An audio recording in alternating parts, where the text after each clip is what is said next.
রাতের মেনুটাই দেখাবো। রোজ তো দিনের মেনুটাই দেখা, আজকে রাতের মেনুটা দেখা। এবং খুব সিম্পল খাবার করেছি রাতে। দেখো তোমরা, গরমের মধ্যে বেশি মানে রিচ তরকারি, মশলাযুক্ত তরকারি না খাওয়াই ভালো। আর এখন বন্ধুরা কত গরম পড়েছে বলো তো, রোদের টেম্পারেচার তো মানে প্রচণ্ড থাকে দুপুর দিকটা। আর রাতের দিকে মনে হয় যে জল দিয়ে ভাত খাই, মানে জল দিয়ে যে ভাতটা হয় সেটাও আমরা মাঝে মাঝে খাই। সত্যি কথা বলতে, সত্যি বলতে কষ্ট কিছু। তো রাতে আজকে করেছি, আজকে গরম ভাতই করেছি। এই যে আলু সেদ্ধ, কতটা আলু সেদ্ধ দেখো বন্ধুরা। আজকে আলুটা বেশি দেওয়া হয়েছে, কোনো সমস্যা নেই, আলুটা খেতে তো ভালোই লাগে। এই যে আলু সেদ্ধ দেখো শুধু।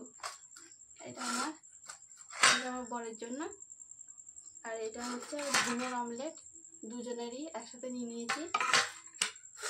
চলো বন্ধুরা খাওয়া শুরু করবো।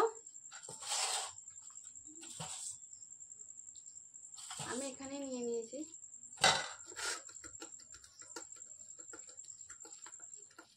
এখন গরম রয়েছে একটু অল্প অল্প।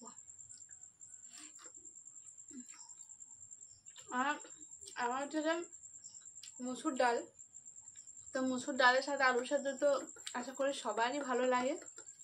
তো